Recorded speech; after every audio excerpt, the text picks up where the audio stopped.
Coming up, we take a look at the Tucson TS-175. We look at the Turner CNC Elvia V2. I'm so excited about that. And what's your current Grail knife? Welcome to Thursday Night Knives. I'm Bob DeMarco, and we're going to talk about all this stuff and so much more with you here tonight. We got a lot of knives here to take a look at. Nothing too new tonight. That is mine, unfortunately.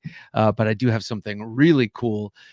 You could say it's on loan or it's drop shipped by Jock. I'm checking it out. I'll send it along to him, but it's pretty sweet. Pete Davidson, good to have you here, sir. Good day, Bob, Jim, and the rest of the junkies. How's it going?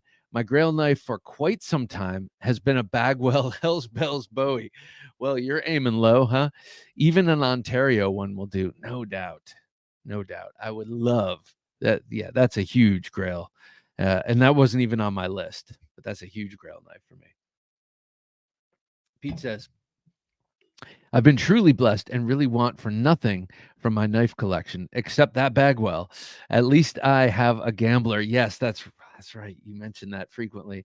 And an Australian Bowie, Gerber. What's the Australian Bowie? I bet that. Oh, I know which one that is. Has a nice long swooping swedge, I believe. Humble Dog Walker, good to have you here. Jack Wolf, any of them.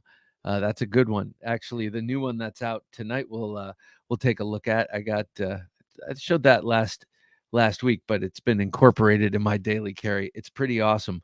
But there, I was not surprised to see, happy to see that a lot of your different purveyors now have a number of different Jack Wolf knives models available currently. So go for that. Fernando Salome, good to have you here. Evening, Knife Junkies. Jim, Bob, just passed a bad storm in Ohio. Lots of hail in my way.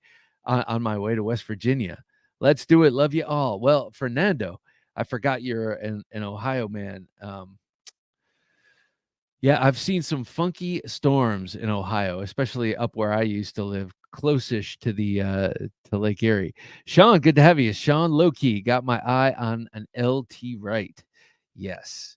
Yeah, I like the LT Wright, I always forget what it's called, but that Canadian belt knife that was on loan to me from Nessmuck, Neshart was awesome.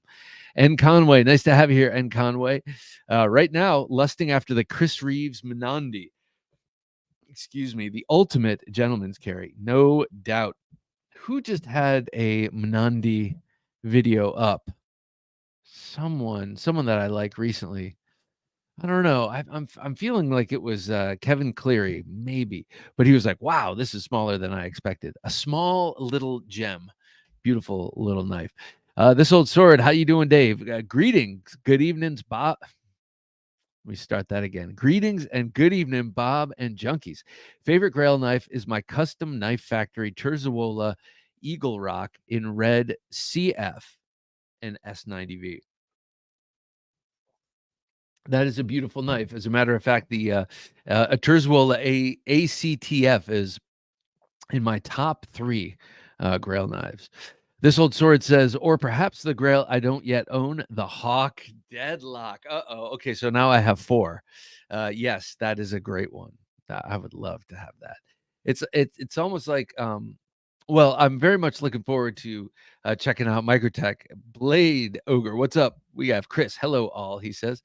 Hello to you, sir. I am really psyched to check out the Microtech wiggle free. What are they calling it? No play out the front. Hopefully, they'll have the prototypes at Blade Show. I know they've only built 2 so far, I guess, or as of SHOT Show. But I look forward to checking that out. Too much wiggle, yeah. Yeah, no one wants that. Sword XXXY says, "G'day, Bob, Jim, and Junkies.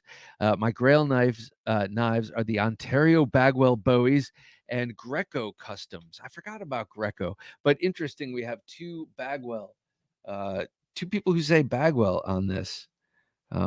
Greco. I gotta look up Greco. I feel like I can see a Greco in my mind's eye, but I can't.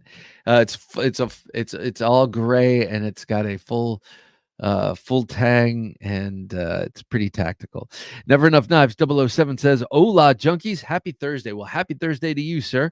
Good to have you with us as always. Sean says, "The Wee Knife X Dutch Bushcraft is pretty trick. Waiting on that release." What is that? X Dutch Bushcraft. Is that from is that from our friends, the Dutch Bushcrafters, the channel? Jesse says, "Evening all." Well, evening to you, Jesse. I feel like it hasn't been that long since last Thursday Night Knives. Just looking at everyone's avatar, I'm like, I was just looking at that skull getting plucked clean by that crow. It's amazing how quickly time goes. And if you're young, you'll know all the oldsters say that, but it's true. Craig Vincent, how you doing, Craig? How do Junkaroos? Well, how do to you? I just got this out on the table, just reflecting light in my eyes. It's so nice. Robert Douglas, was that Robert I saw? Good to have you here, Robert. Evening, Bob. Just to replace a few I gave away to my friends. Evening, all. What do you mean? Oh, you gave away some knives, and those are grails. You want to get them back? Is that what you're talking about? Ground Fog, nice to have you here, Ground Fog. What do you think of this Brokeback Sax, huh? The Chieftain Sax. Look at that. Let's see if we can get a. There you go. All right. Let's see. Will B says, "Happy Thursday Night Knives, junkies." Bob, Jim, everyone, evening. Will B, good to have you here, man. I don't know why I'm swinging my sacks at my computer. My computer is hobbling along as it is. Last thing it needs is to be attacked by a Viking weapon. Nathan Esquivel, nice to have you here, Nathan. Grail knife for me is the Natchez Bowie. Hard to find them in stock near me. I happen to have one right here, and this is not to show off, but this is why I pull a lot of stuff out, especially my very favorite knives. And this is definitely among my very favorite knives. It took me a long time to get this. Let me recommend. I'm not sure where you are. Maybe you're not in the States, but they have the Natchez Bowie in two different steels.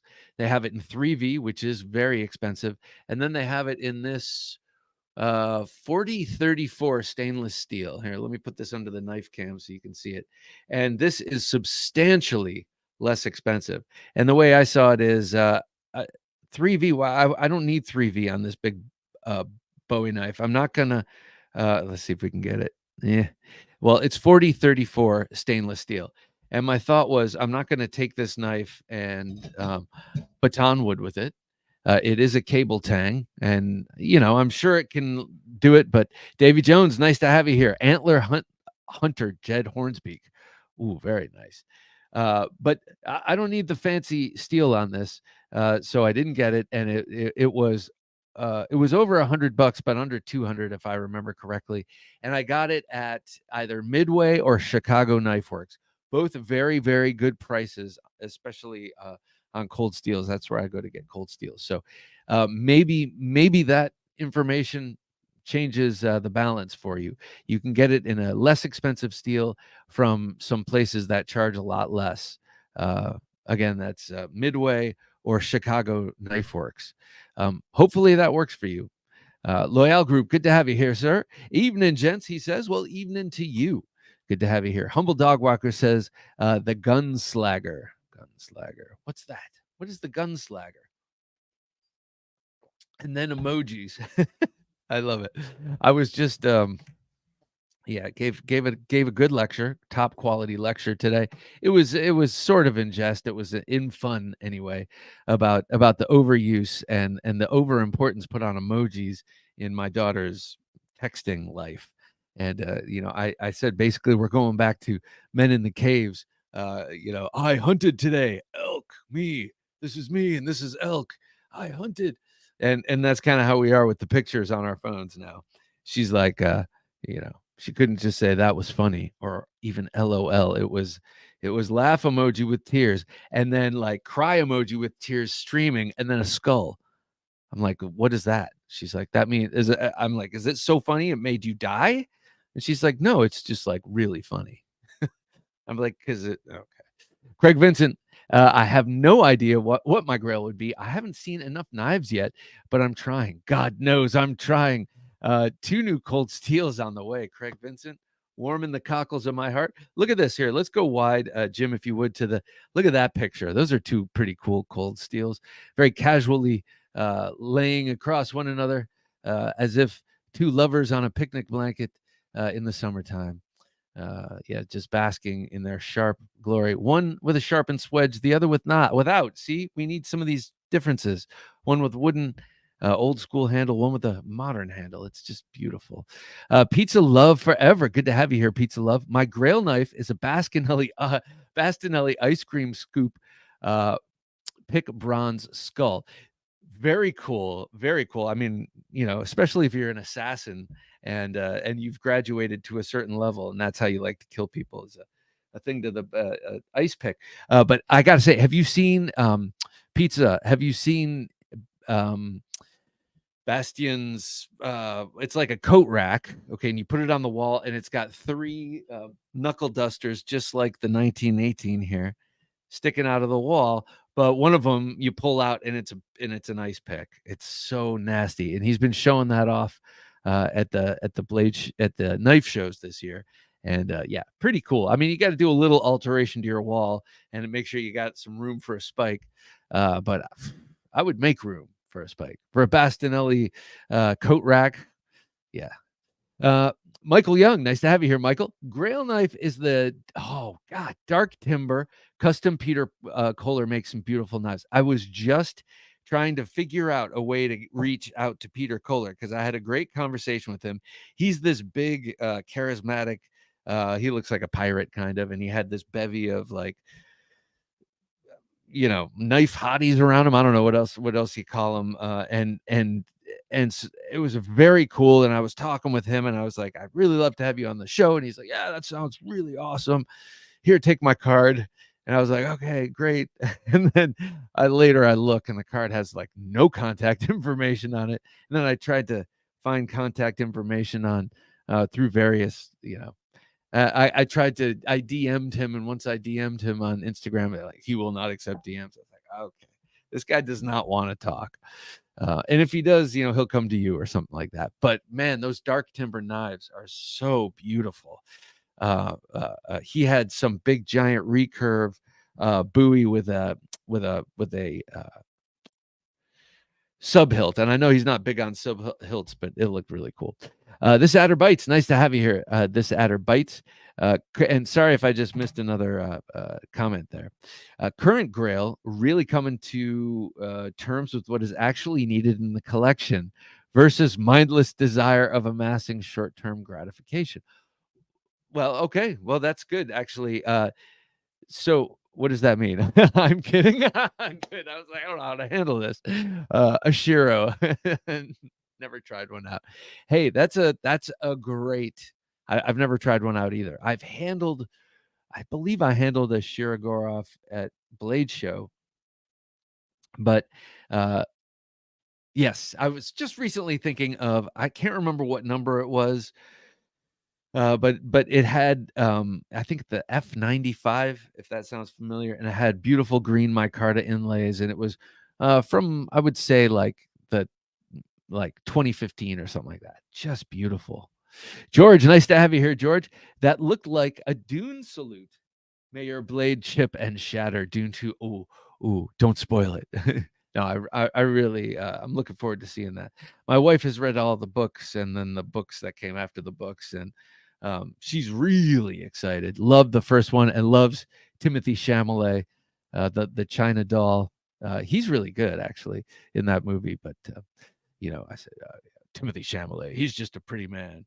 He's not a rugged old graybeard like my. She's like, yeah, I know. That's why I think he's cute. Sean Loki says, wouldn't call it a Grail, but Puzon 7 no choil. I didn't know they did a Puzon with no choil. That would be cool. Or are you saying it's such a Grail that you would have to have it made? Loyal Group says, by some strange twist of fate, I scored my Grail knife a few weeks back. The Barkey V44 Bowie. It was new in box, unused, and the guy who sold it to me was very fair on the price. Interesting you should say that, because I felt moved to pull this out, and this is what you're talking about. I'm not sure if you have what handle you have. If you have the Moran handle or the there was a stacked leather, I think, with that. Yes, this was very, very, very, very desired by myself.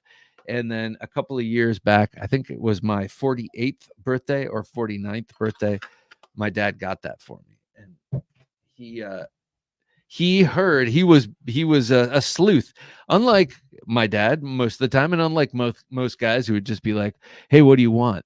He was actually listening to the podcast, and when that came out, and we talked about it in Knife Life News, I mentioned that and just oohing and eyeing over it. And actually, he came to me and said, "I want to get you that, but I don't know what handle you want." So I thought that was, I mean, obviously very, very cool and generous, and I didn't mean to like divert away from the fact that you just got your Grail. So I'm sorry, but I just wanted to show off this Grail. Like, oh, that's great that you have a Grail. Here's mine. I know that's kind of lame, but there it is. And that's an example. But please let us know which handle you got. I am curious. And so this is based on that Marine Raider buoy. Speaking of which, have a knife day. How you doing, sir? Good evening, Junkalos. This style buoy is Have a Knife Day's logo, pretty much like a Western style. Anyway, good to have you here. Smash that thumbs up or thumbs up smashed, he said. And I'll tell you, if you're here and you're watching, takes 2 seconds if you don't mind. Hit that like button. Jawako, nice to have you here. I have meager. Oh, my eyes are getting cloudy. I have meager aspirations with even more meager budget. Yeah, here. That's the old champagne taste on a beer budget thing. Titanium Moyarl with M390 is my current Grail. That I have not handled that, but according to Stasa, who I trust, I trust him a lot in his take on knives, and he loves that. That was like one of his very favorite knives of 2023. So that sounds awesome. Let us know when you land that. Uh, Pizza lover, amazing. Bastinelli is a very wild man. Yes, he is. He's awesome. Very charming and very nice. I have to have him back on the show. He's very fun to talk with too. Um, I worked in a French restaurant when I lived in Philadelphia, and obviously I worked with a lot of French guys, and I was fond of them. It was really fun. They had great character, and as I love the way they speak English, I love it. It just sounded awesome. So yeah, and then you go over to his table at Blade Show, and it's like the Peter Kohler table, except French. So you have a bunch of French studs and studettes back there being cool, helping you with these amazing knives.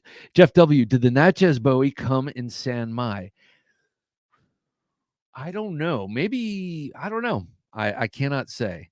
I don't think the Laredo ever came in San Mai. I know that the Trailmaster has, and that was the one with the convex grind.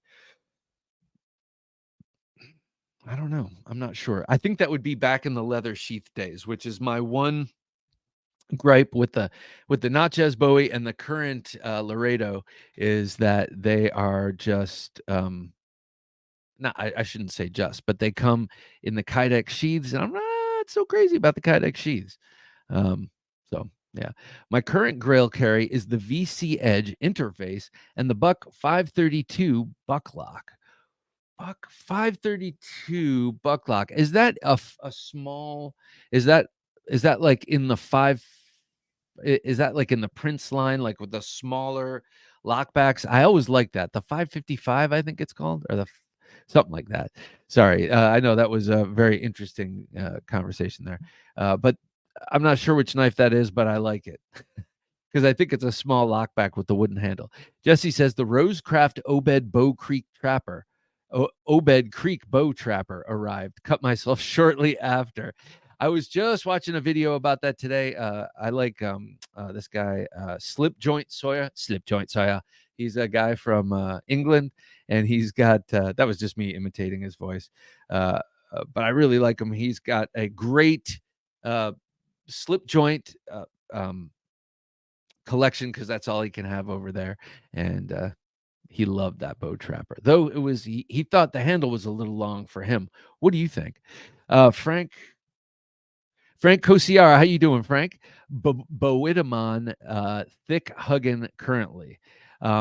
All right, so Bowitamon has some cool. Those are two brothers, and they make some really cool tactical knives that are. I feel like that's they've always been desired, highly desired, but it's always kind of been a deep cut too. I don't ever remember them being like super to the fore, but they've always like I don't want to say always been there, but I feel like ever since I first heard of them, I don't know, maybe 10 years ago, they've been very desired.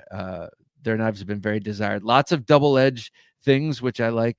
All small EDC-able fighting knives, from what I've seen. And I've talked this has been years now, but I was trying to get them on the show, and they kind of like it was like calling a big corporation and being passed around from help desk to help desk. And they're like, "Oh, you want to talk to my brother about this? Oh yeah, yeah, this sounds great. Talk to my brother; he'll arrange it." So I just kind of went back and forth. Jesse says, "I'm going to get Duty to make a slip for my Obed." Oh, I love his slips, and I love his videos too. What a great guy. Sword XXXY. I own the complete set of Ontario Bagwells with doubles of some. Oh my God. And some Grecos. I'm always on the lookout for more, though. Dadgummit, man. That's awesome. You have like the full set of Bagwells and then some. Well, needless to say, if there ever comes a day where you want to sell those, even if I myself am not in the position to buy them, this would be a good place because we've had, we know we have people who love them. Northern Knives, what's up, junkies?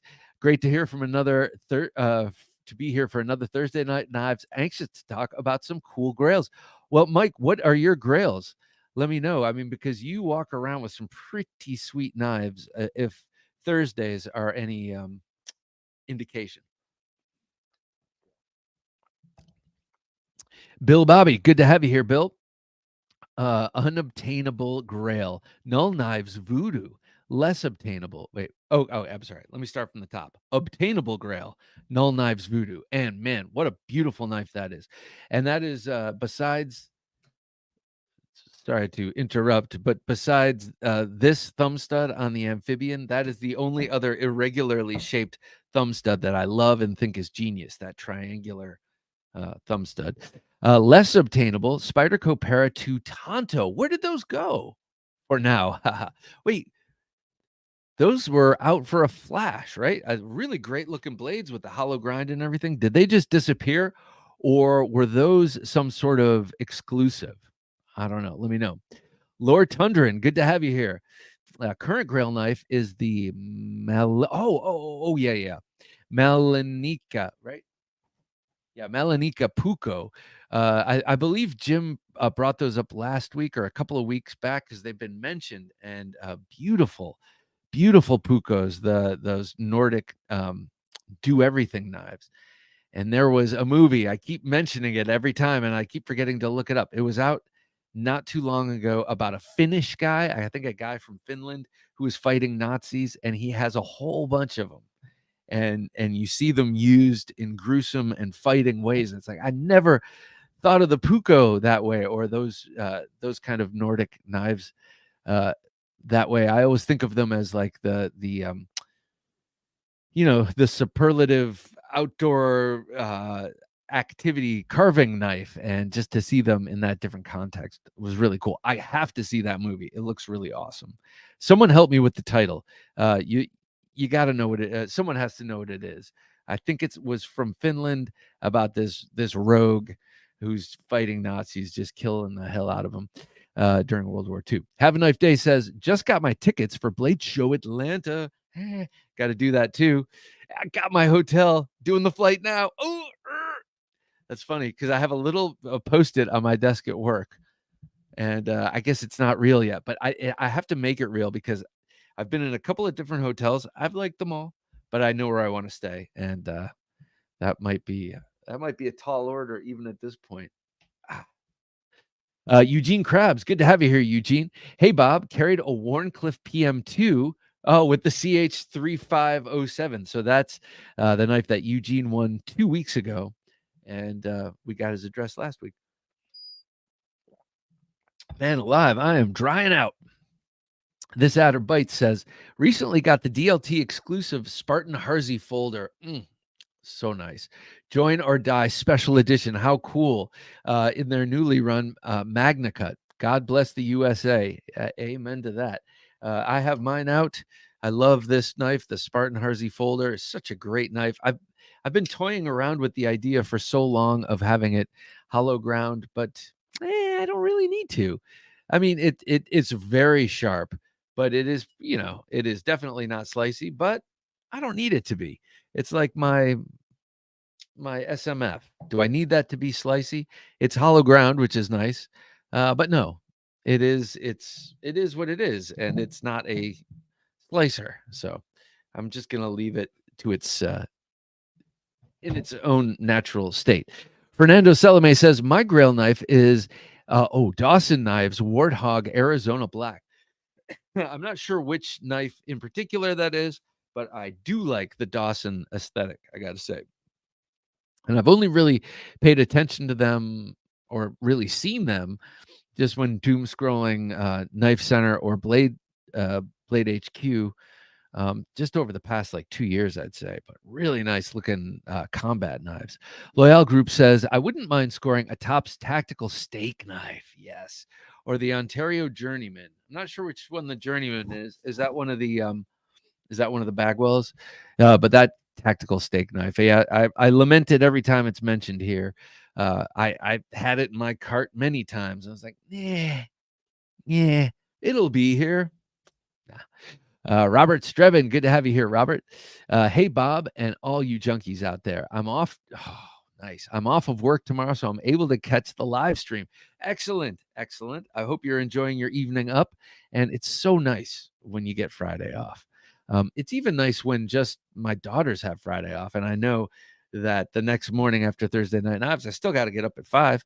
But on that morning, since I don't have to like get too ready, and I don't have to drive them to school, I can get up at 6 and get 5 hours of sleep. So anyway, Tanner, nice to have you here, Tanner. My Grail is a Maverick Concepts non-flipper flipper. What is this? Maverick Concepts non-flipper flipper.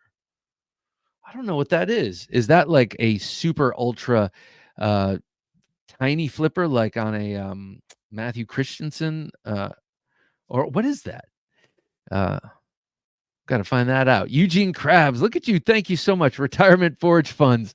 Thank you. So, you listen, and I appreciate that. I have mentioned before that someday I'm going to get a forge, and I am going to forge blades, and that will probably be at retirement. So I will salute you with the one forged blade on this table, right? Yeah, with a possible other exception, but I will salute you with this, sir. Oh, this is the Hogtooth Knives Loveless sub-hilt fighter, made for my 50th birthday, commissioned by my parents. Thank you. I got the best family in the world, I got to say. And I'm not just saying this because they buy me righteous knives, but that is a part of it, just a small part of it. But look at that beauty. Eugene, thank you so much. I appreciate that. As does the Stag, the wrought iron, the micarta, the 15N20 and 1095 right here. We do appreciate it. I'm going to salute you right here, brother. Thank you, Eugene. I appreciate that. That will go to the forge of the future, and I will make something devilishly cool with it. Oh, by the way, also amazing sheaths. Matt has amazing sheaths. He just got a laser printer or laser engraver, I should say, and is having and he just asked for my logo today, which is cool. I know he's working on the prototype for the Nova 2, so I'm very excited about that. And then we got this coming. The Agent 001 will be on the way soon. I'm getting the final resin print of it, like any day in the mail. So I'm very happy about that. So lots of cool new knives in the offing. Jeff W says, my all-time Grail would be a lever automatic like the one John Wayne had in Big Jake. Lever automatic. I can think of one lever like automatic from the 80s. Actually, I think it was a Meyer Co. And Cutlery Lover just had it on his channel. It was nothing, it was small. It was a EDC, and the lever was way too big. But I think it's a similar kind of action. I'd love to see what that is in Big Jake. I've never seen that movie. I got to say, I haven't seen much, John Wayne at all, if any. I am ashamed to say, 52-year-old American man, and I haven't seen a John Wayne movie, I don't think. Soup to nuts, I don't think. Fernando says they stop making it. Hang on. I got to move this. I got to get closer. I can't read tonight. My eyes are all must be tired. Fernando says they stopped making it. I let it slip from my hand. I should have bought it from Atlantic Knife when I had a chance. Yeah, I know. There's a better to have loved and lost than not to have loved at all. That doesn't really apply here. I'm sure something does that is of comfort. So take comfort in that. Blade Ogre says, one of my grails was the El Chete by Tops. Awesome chopper. All right. I'll mention one of mine was the one that got away. Cold Steel Desperado. I know it was only like $150 knife or whatever at the time. Not a huge expensive knife or anything like that, but well, since we're talking grails, I'll show you a production version of my Grail folder. Craig Vincent says, okay, a titanium button lock American Tonto Open L in CPM S80 S180B with my Carta inlays. How's that for a Grail? I love it, Craig. I'm going to read that again. Thanks, Jim. A titanium button lock American Tonto Open L in CPM S180V with my Carta inlays. Hey, man, that sounds awesome. Does it make espresso? And then I'm in. Jesse says, I like the size of the Obed. I'm a 6. And I think what you're saying is you're 6'2", and so you need something big. This is a Boker version of my folding Grail. Anything by this guy, but especially this. This is the Charles Marlowe Squale. You don't see too much if you follow him on Instagram, which I have for years. Like I haven't seen him post in a long time. I hope he's still making knives. I know that there's a guy who collects them that I also follow, who seems to have gotten a new one recently, but I'm not sure if he's getting it directly from Charles Marlowe, who I think is a young man. I just don't know. What his status is, but I do know that it's not worth my sniffing around. I have asked him to come on the show, and he was going to, and then other things got in the way, and then I haven't tried to reach out again. I guess I should, but maybe that's what I should do instead of sitting here opining about this mysterious figure. Maybe I should try and get him back on the show. But I absolutely love his designs, and this Boker version is just great. It's a super thin hollow ground, very broad VG10 blade, titanium bolsters and liners, black G10. It also came in a green micarta version that was tipped down only until I bought this, and then they offered it in both ways. So anyway, I absolutely adore this knife and think it is one of the most beautiful folding knives I've ever laid eyes on. And with the 4-inch blade, perfect. And then I will say, just before I forget, have a knife day, I will say another absolute Grail knife for me would be a traditional Spanish navaja made by now I'm having a brain lock. The guy who made the Black Cow, Dave, help me. I was just on his website today. Like, man, I'll think of it in just a second. I would like to own a Lynn Rhea stag handle S-Guard Bowie.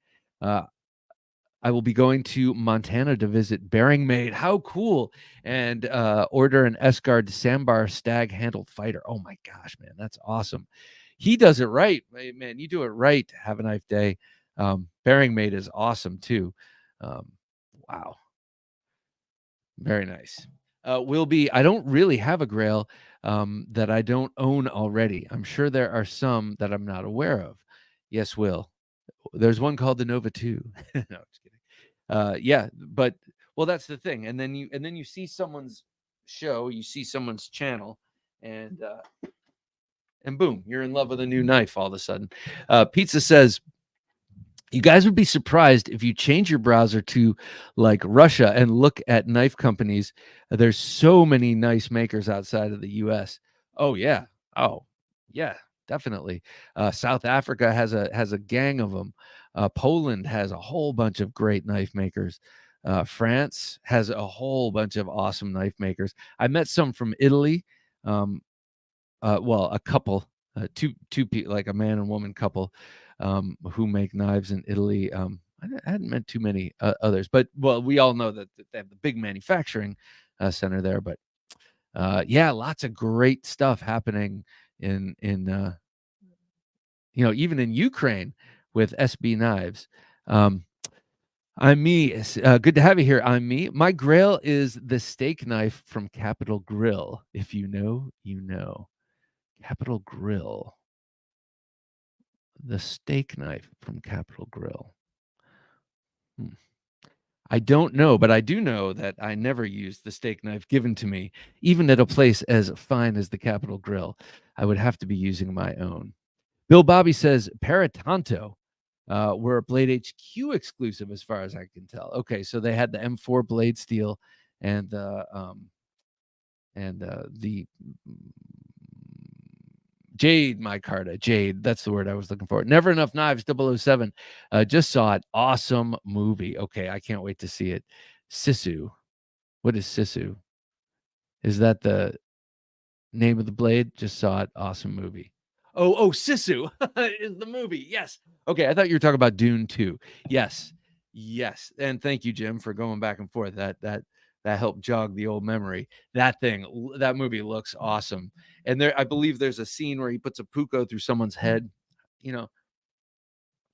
Head stabs don't get enough attention in the movies. Big E's Knives, good to have you here, sir. Hey guys, he says. Well, hello, right back at you. Sam 205 JP, I like your frog.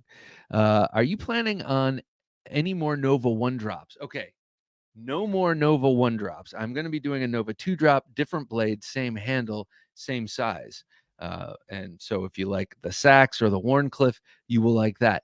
But if you're interested in mine's on my dresser. If you're interested in the Nova 1 with the Bowie shaped blade, Matt and Matt of Hogtooth Knives, he will now start making those as part of his lineup. He will now be offering the Nova 1. There will just be, it won't be numbered like the original Nova 1, and it will, there's several other things. It won't have the same handle colors and, a couple of little things to differentiate it from the original drop. Well, a couple of substantial things to differentiate it from the original drop. But if you like the basic knife, that will be available. So, but even if you don't want that and you want the Tonto, I mean, he's always making those Tontos. They're so sweet. He's just doing such cool stuff. Tom Richards, nice to have you here, Tom. My Grail knife is a custom September fighter. Gosh, I love that knife. What is a September fighter? I like the name. We'll find out. September. Blade Ogre. Sisu is an awesome action movie with not much talking. Perfect. Tom Richards, thank you. My Grail knife is a custom September. Oh God, I love that fighter. All right, or that. Okay, we have to find out what this is though. Got to find out what that knife is. But to salute you, sir, I will have to do it with a different knife. Okay, well this is a new one for me, and I've been digging it. This one is for you, Tom Richards. This is I'm gonna put this under here. This is the Spartan and the Harsey designed kukri, made by Spartan / in this case K-Bar. And oh man, it's got the awesome Harsey handle. He is definitely a master of designing ergonomic handles. I mean, also a master of designing combat knives for elite troops and elite groups. He has done numerous knife designs that have been like graduation. What do you call it? Like, I'm not sure exactly what you call it, but graduation gifts to people who go through special military programs. So everyone in the unit gets one. I was just talking about hogtooth knives, for instance. Matt makes a knife for scout snipers, a unit which unfortunately is going away here soon. The scout snipers, they will now just have sharpshooters sort of integrated in, which seems, well, I'm not a Marine, so I guess I shouldn't comment, but I don't like the idea of not having snipers. Tom, how did I get there? How did I get to that topic?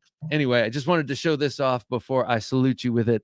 I really am digging this knife. And if you want a sort of a straight blade where you know the tip is, but you still get that extreme recurve, this is awesome. Because really, if you look at the handle, yes, you do have an overall downward curve, but that point is basically center line. So really, really great design by a really great designer, made by a company that I love. So Tom, thank you so much for that. I really, really do appreciate it. And this is for you. Thank you, sir.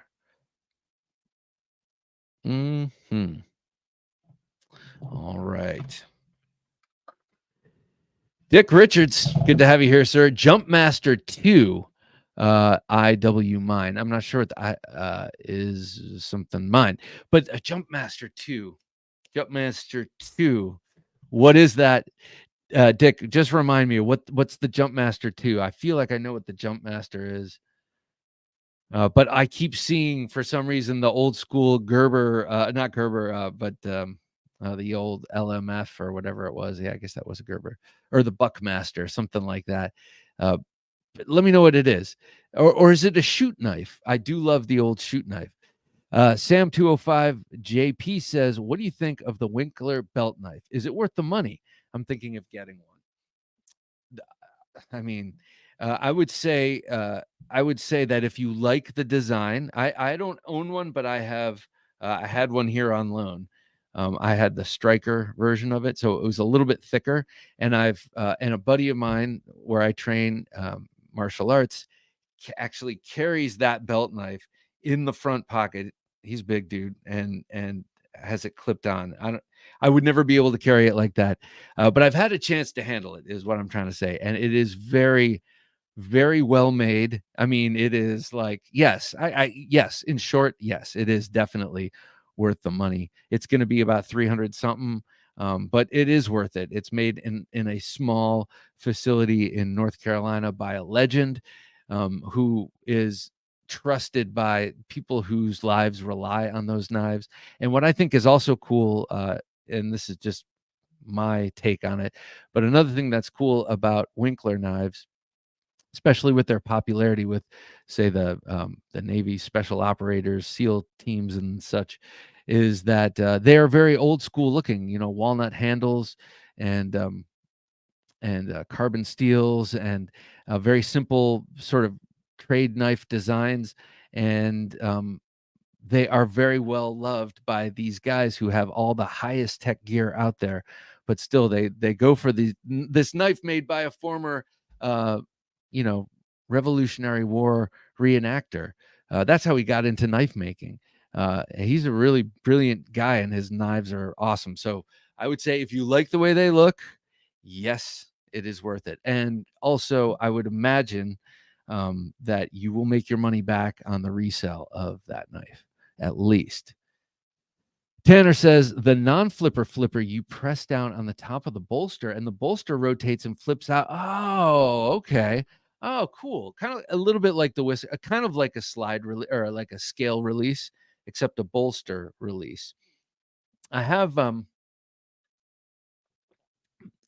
old Italian stiletto switchblade that has the bolster lock release. That it might be a similar effect or similar engagement.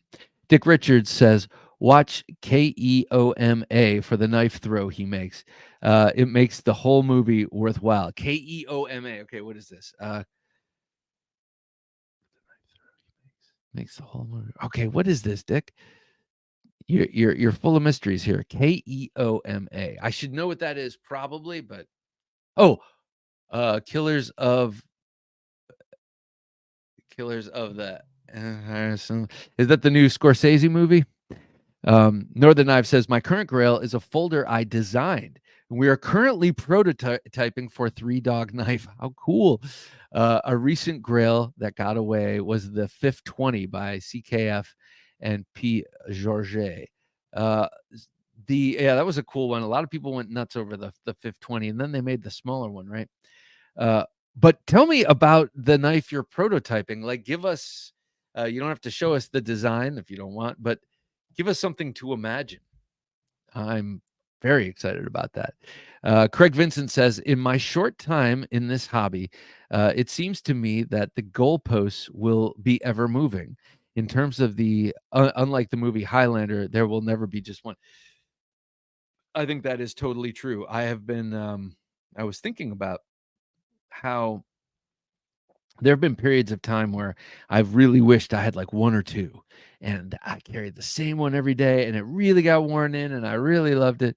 And then I'm quickly dis was it dispossess myself of that idea, or just tell myself that's just not how I operate. Otherwise, that's how I would operate. That would I would then say, but variety is the spice of life. And then I would start acquiring knives. Scotch and Things. Good to see you here, Scotch and Things.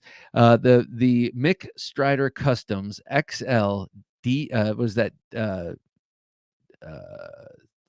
something gunner grip Yeti. Wait. DGG Yeti. What the hell is this? Is this is is this a big recurve that fits into a handle that looks kind of like an XMF but has finger grooves? I don't know. There's so many variations of that theme, and Mixed Strider Customs. I was moved to have my not my Mixed Strider, just my Strider out tonight, because I've been watching Edged Mindset, who Carter. He used to be Juju 1313 years ago, and he's kind of come and gone, and he's back with Edged Mindset as a channel, and he's been doing a lot, and he's got great taste in knives, and or I have similar taste in knives to him, and he was just showing off a new Strider, and I was like, oh, I should pull out my Strider. Oh yes, right here, Blade Ogre. Yes. Oh yeah, my Grail that I don't own would be the Cold Steel Black Rhino. Yes, I am 100% there with you. The Desperado. There are several Cold Steels, I'm sure. I'd like the old Black Bear Classic when it was in the leather sheath. I'd love the old Military Classic in the leather sheath. Yeah, there's a bunch of Cold Steels. Have a Knife Day says, I have recently acquired a new 2-blade case knife during the last 2 weeks' adventures. 5.5 bone, I'm sorry, 6.5 bone stag folding hunter with 2 blades, shiny blades, and beautiful. The slip joint case collection grows. I just can't quit you, Case Knives. I just can't quit you. Even though there are knives that with action that, even though Case Knives is bound to disappoint in one way or another, not in every knife. I'm not saying that. That like I've kept the ones that don't. But there are I've never been disappointed by a Great Eastern Cutlery, a Victorinox, a Rosecraft. Well, no, that's not true about Rosecraft, or a Jack Wolf knives. So those all are superlative slip joints as far as I'm concerned. But I still keep coming back to the Case knives too, because of they really have some sort of a nostalgic emotional thing. Craig Vincent says Big Jake. By far the best John Wayne movie, Big Jake. Okay. I'll definitely have to check that out with the lever action switchblade. That sounds cool. But Case knives, their bone wins me over every time. Their bone is awesome.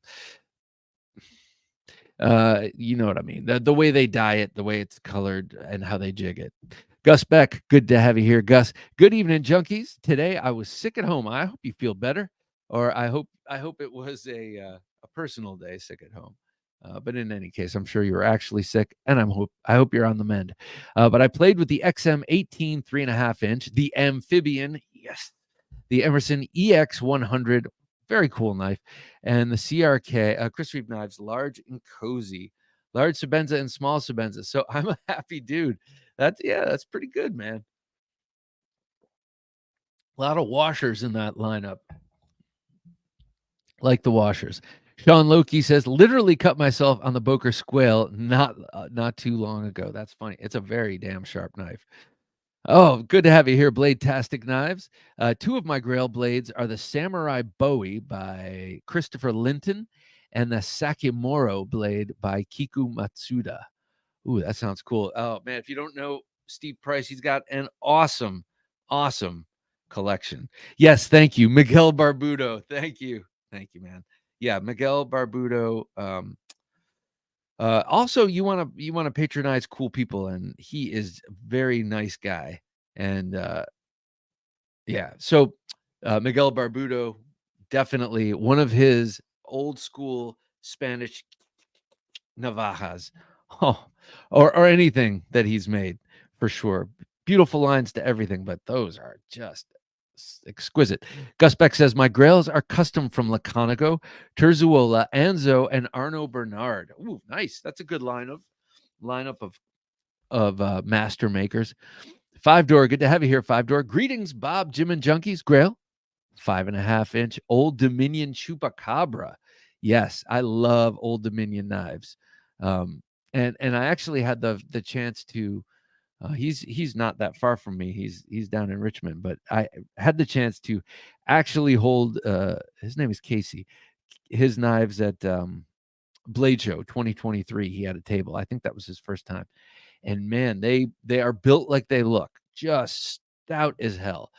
I like the Chupacabra a lot. Will B says, I do know.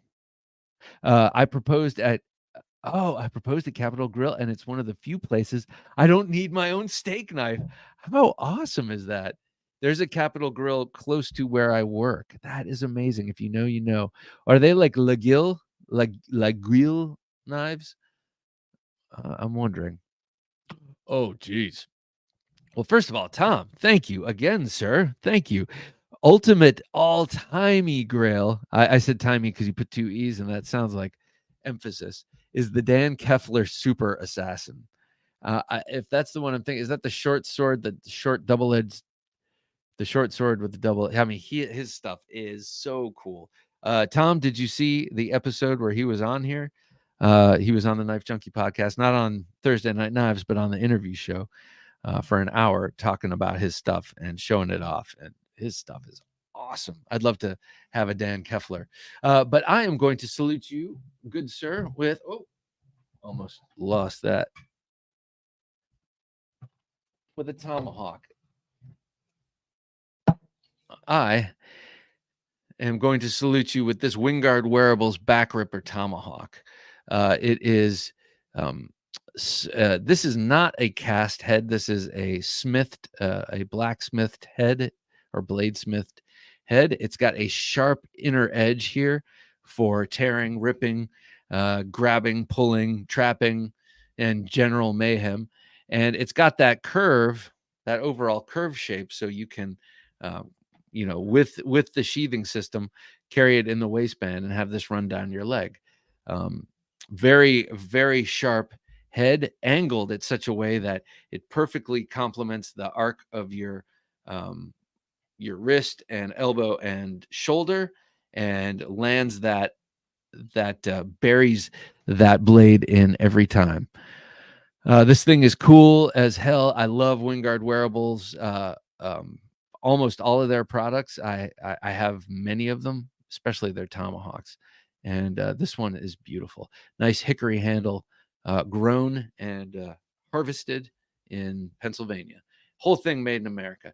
Here's to you, Tom Richards. Thank you very much, sir. Oh, I appreciate it. And there's your drive-by. Oh, careful. All right. All of that said, I think it might be time. Oh yeah, that's a good one for a pocket check.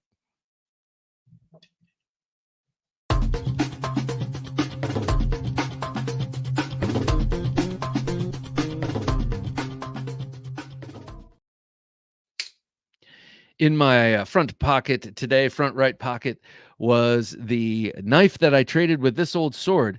I got traded the Manticore for this, and God, I love this knife. This actually, we went to dinner tonight. I got steak and eggs.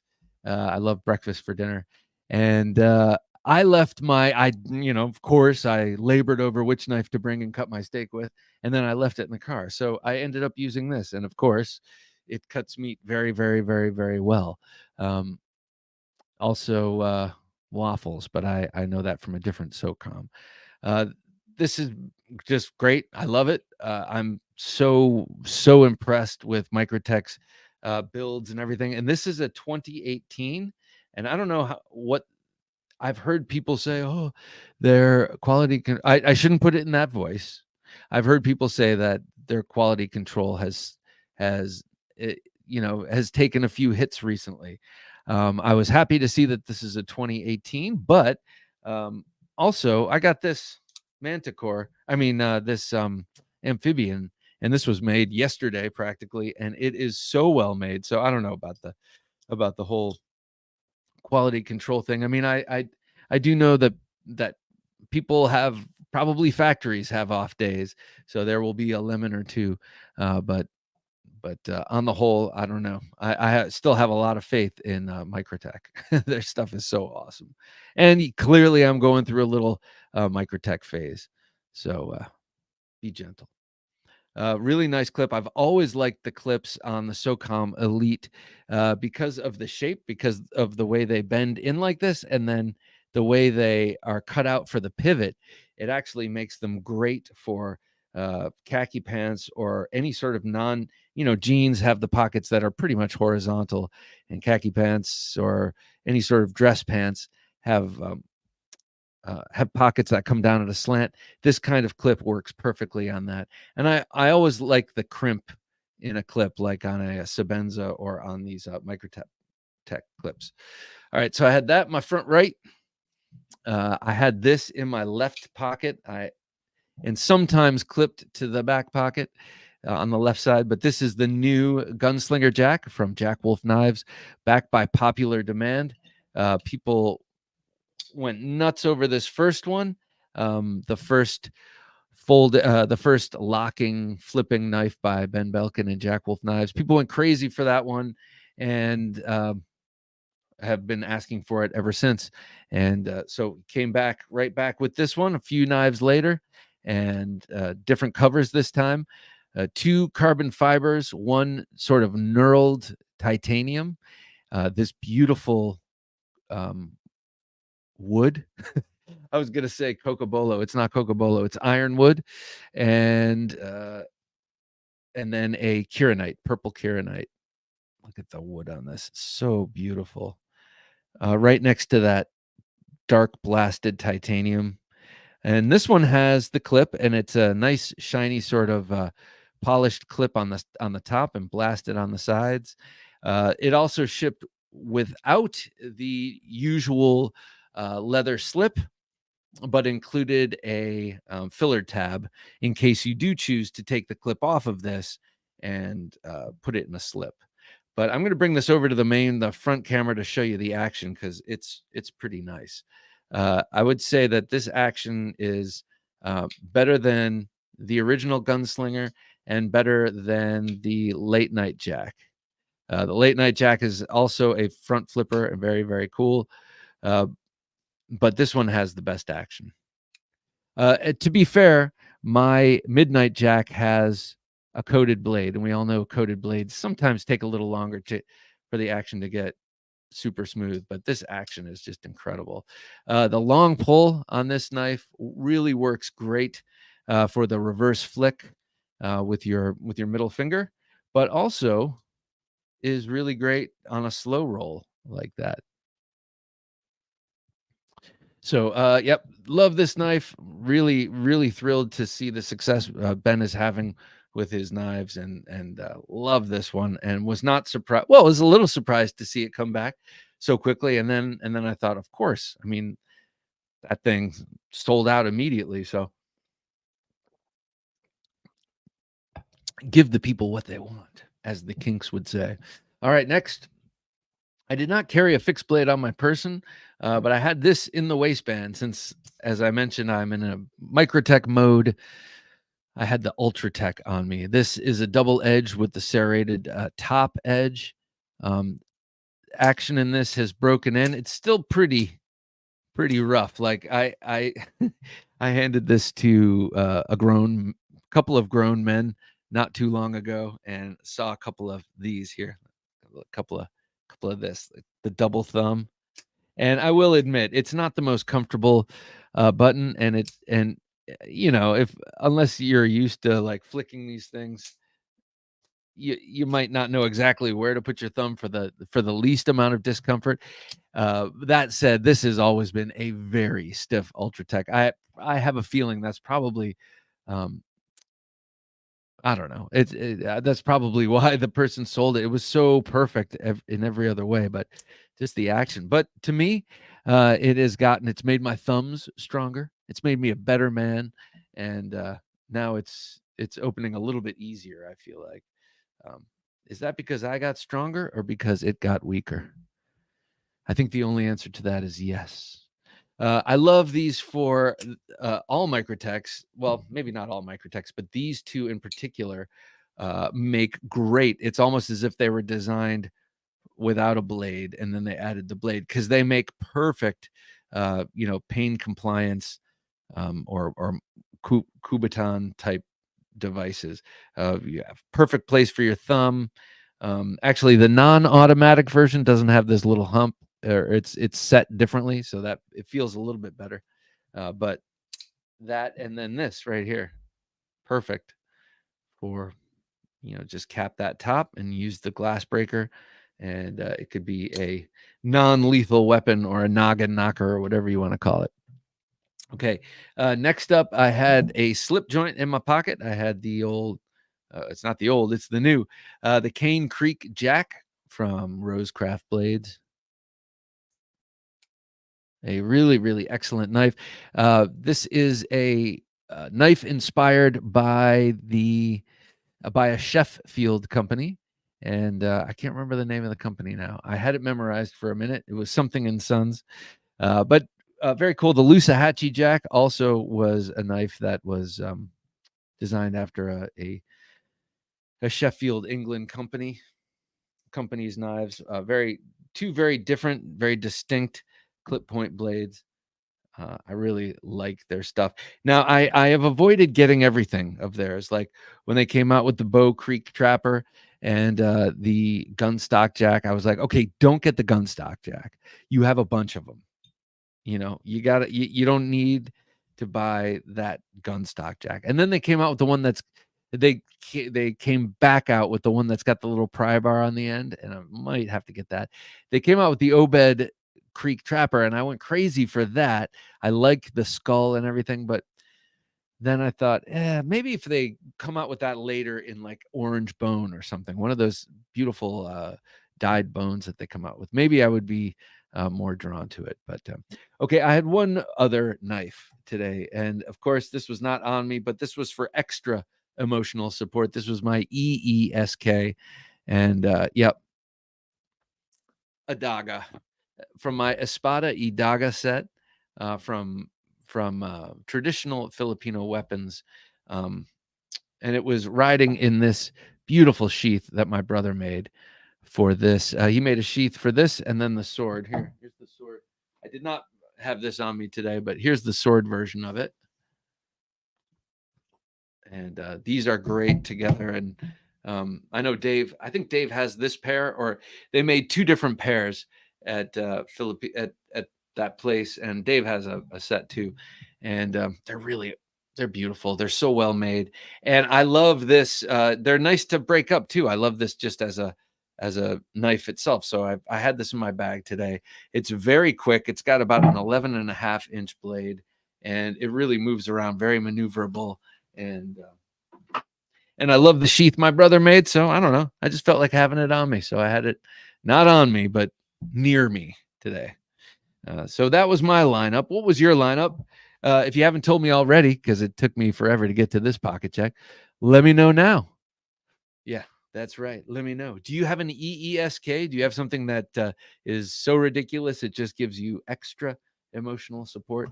Now, the knife itself is not ridiculous, but my carrying it around just might be. Then again, you never know with the way things are going these days.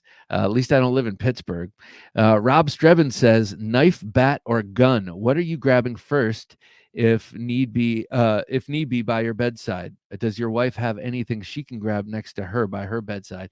The answer to the second is yes. And the answer to the first is gun.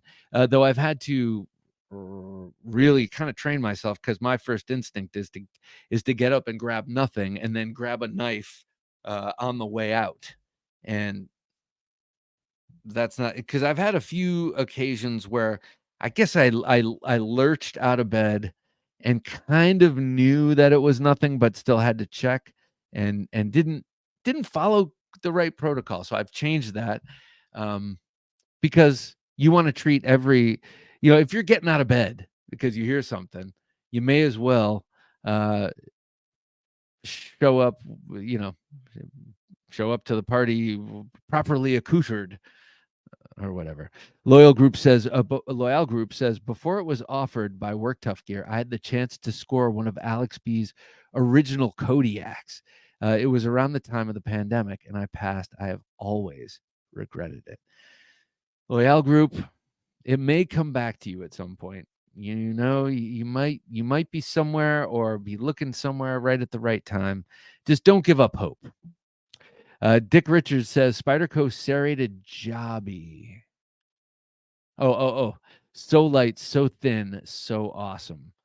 I gotta say, Dick, I'm a big fan of the Spyderco serrations. And as a matter of fact, the Keoma is the name of the main character in the best, worst spaghetti movie Western ever existed. It's fantastic. The action is actually pretty good. Okay. All right. Well, I was going to say the serrations thing. Yeah. I just dropped into my Amazon cart just so that I don't forget about it and someday buy one of these, is the all steel police model by Spyderco with the serrations. That was the first Spyderco I ever saw, and probably the first, I don't know, opening hole and pocket clip. It just really left an impression on me. And those damn teeth are nasty. Blade Ogre says, Keoma, the guy who plays in Django Franco Nero, played in Django Franco Nero. Okay. Hits the guy's pistol hand from 300 meters with a blade. Hell yes, sir. You can. You just got to practice. A lot of practice. Chris Corliss, nice to see you here, sir. Hey, Bob and Junkies. Oh, Chris, I saw that you sent me a DM, and I was, not that I wasn't able to open it, but I don't want to say, I shouldn't have been looking on Instagram, and now I forgot to go back and check. So I need to check out what you sent me. Hey, Bob and Junkies. Today I'm carrying the trusty Swiss Army knife Super Tinker and the Jake Kobach custom Quayback that I ordered from him. How cool. I think a current grail of mine is a waveless custom Emerson QC7. Yeah. Yeah, and even if you don't want it, buy that, sell it, and get a couple of your own grails. A couple of grails, because those in the 6, or the 6 even more so. Those old CQC 6s. I'm pretty sure Edwin has a couple of those. Steve Ledwith, good to have you here, Steve. Dozier Crosada. Oh, or Bagwell Hell's Bells. The Crosada. Yeah, amen to the Hell's Bells. The Dozier Crosada, is that, I'm having brief flashes, like is that also a large Bowie that also has kind of large guards, similar, or maybe you would put it on the same shelf with the Bagwell? Maybe. Let me know. crosata. I think that's what that means, or it comes out the side or something. James Moore, nice to have you here, James. Hello to all the knife junkies. James, let us know what you're carrying today. I'm sure it's going to be nice. Sean Loki says, 1, The Sons of Kate Elder, 2, True 1, The Sons of Kate Elder, 2, True Grit. If you want to talk John Wayne. So many people die. It's like the John Wick of their time. Oh, nice. I mean, not nice that so many people die, but I love John Wick. True Grit. I did not see True Grit. I saw the Coen Brothers version of True Grit, and I did like that because I love the Coen Brothers. And yeah, I pretty much like anything they make. Jack Richards says, a knife that I really love is the Martha Fokker Grail 3.5. You should check it out. Martha Fokker. But anyway, I like that, and I'll probably use it. I like all those, like Dick Fitzwell, and yes, I know it's very immature. Barry McCockiner. Yeah, there's lots of funny funny names you could come up with. Robert Von Darth, nice to have you here, Robert. Question regarding smooth versus toothy. Aha. Sharpening and serrated blades. Has there been a study of edge types versus cloth, cotton, etc.? For example, should an extremely toothy edge act as Yes. I'm starting to, Robert. For a long time, I wanted the mirror polished edge, and I used to strop,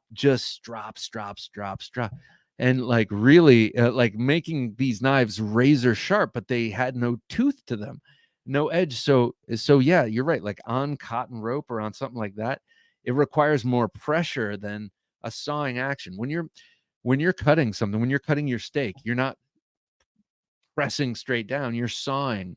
You do need a little bit of that, I think. So I've come around personally to not just stropping obsessively for no reason, just to soothe. Stropping as a self-soothing technique. I've cut that out. But also use this, I think it's 6 or 800 grit Spyderco stone. It is awesome.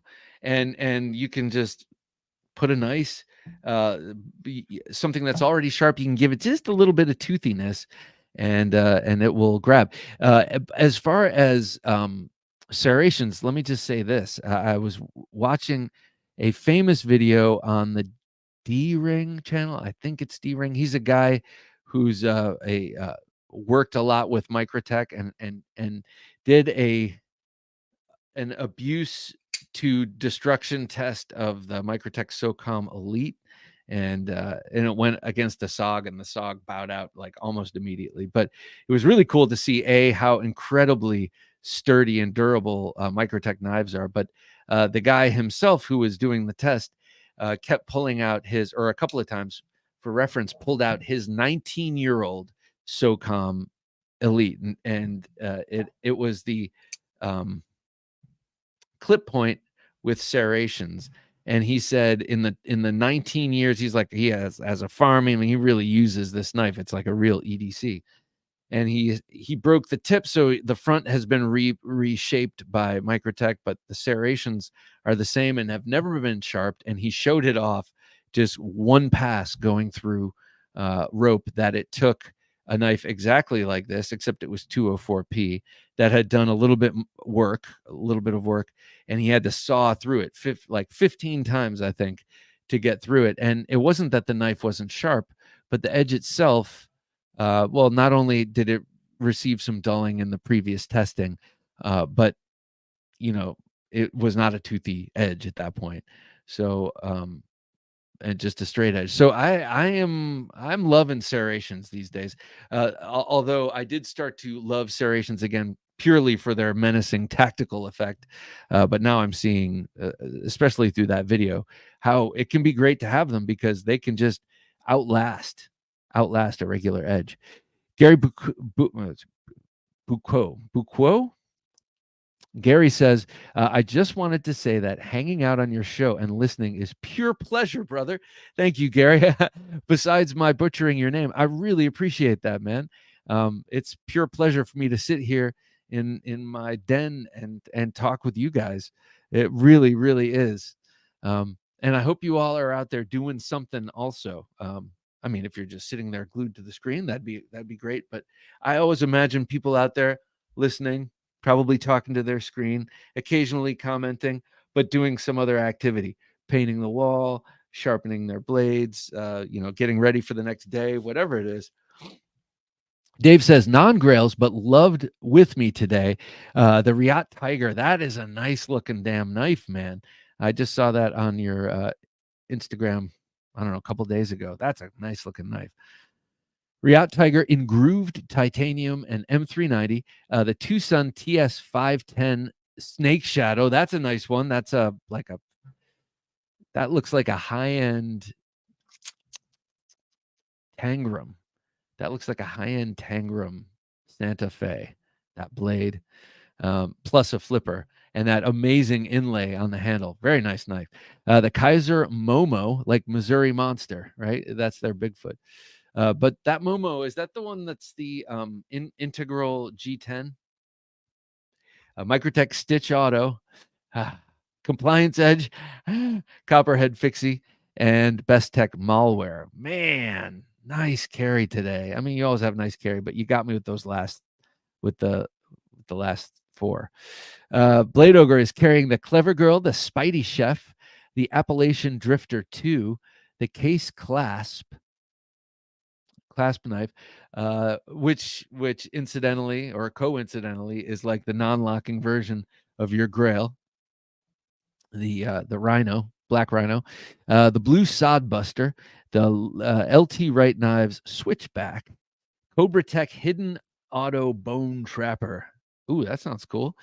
Cobra Tech makes some pretty cool knives, even though they've got a sheen of cheese on them. They make some pretty nice knives. I don't mean the people, I mean the knives. And Baron Sons Abalone Outrider, Dino Spike, and Sleazy Ogre of your own design. Very, very cool.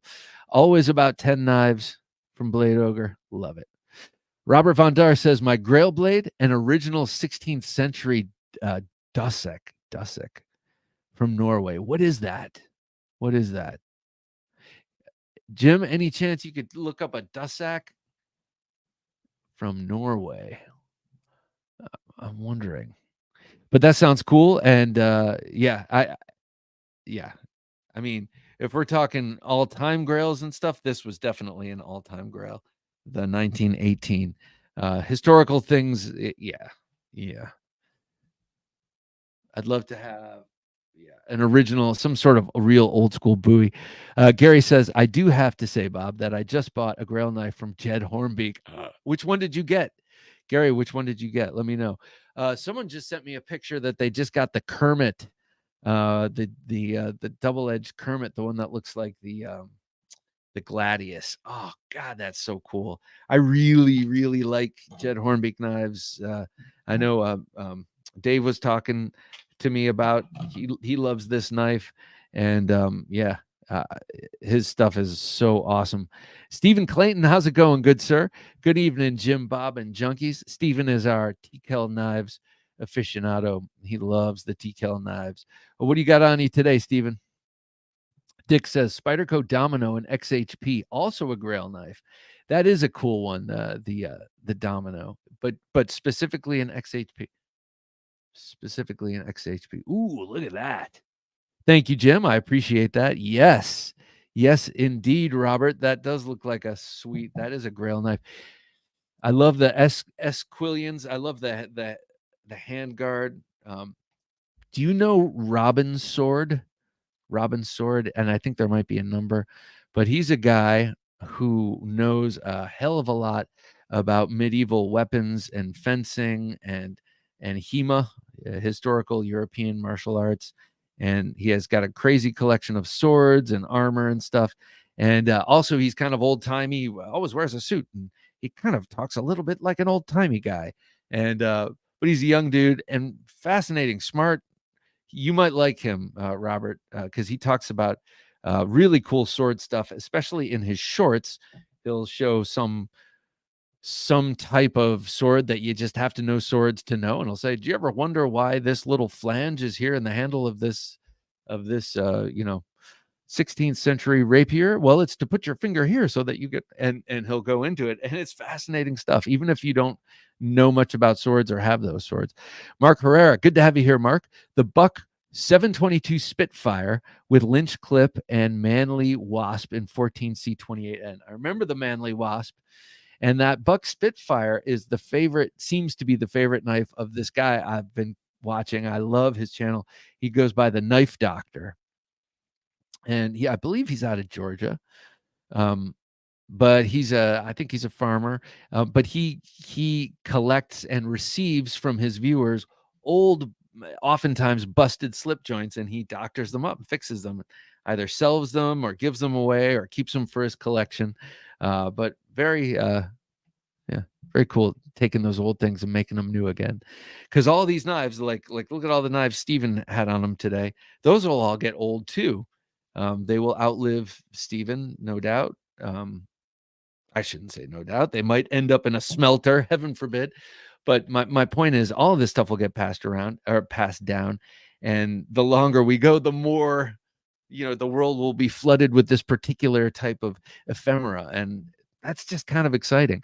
Steven says, Rem Alliance, Scourge, the Mini Tonto, TKL Knives Combatant, the FLN, got 2 of those, the Guardian, these are all TKLs right now, the Night Stalker, combat grade, that means it's a little bit thicker, I believe, the Piranha, the FMF, Accomplice, MR1, and the Regiment Blades Colonel Blade Midgard's Messer Mini Axe. And I actually asked Steven last week, I think it was, like, do you just have them in your backpack like me? You throw a bunch of knives, or are they on your person? And these are on his person, which I find, admirable, to say the least. It's like the guy that we all probably wanted to be in Young Guns, Lou Diamond Phillips, with all the knives. It's wherever you reach. Robert Von Dar says, Grail, a serrated cold steel Raja 2 in some super steel. That would be awesome. So since we're dreaming here, Robert, would it be the cold steel serrations, or would it be like VEF serrations? We all know Have a Knife Day would do it in VEF serrations. Those are pretty sweet. But I'm curious. Because actually, I also think that the cold steel serrations are really awesome. Yeah, they're pretty damn sweet. And also, wait, before I look at these serrations, I mean, Microtech serrations are out of this world. Yeah, super wickedly sharp. There we go. It's like the more shallow, the longer they go, the sharper they are. Northern Knife says, today's carry is the Curtis F3 medium, a Microtech Annex DLC carbon fiber. That is so cool.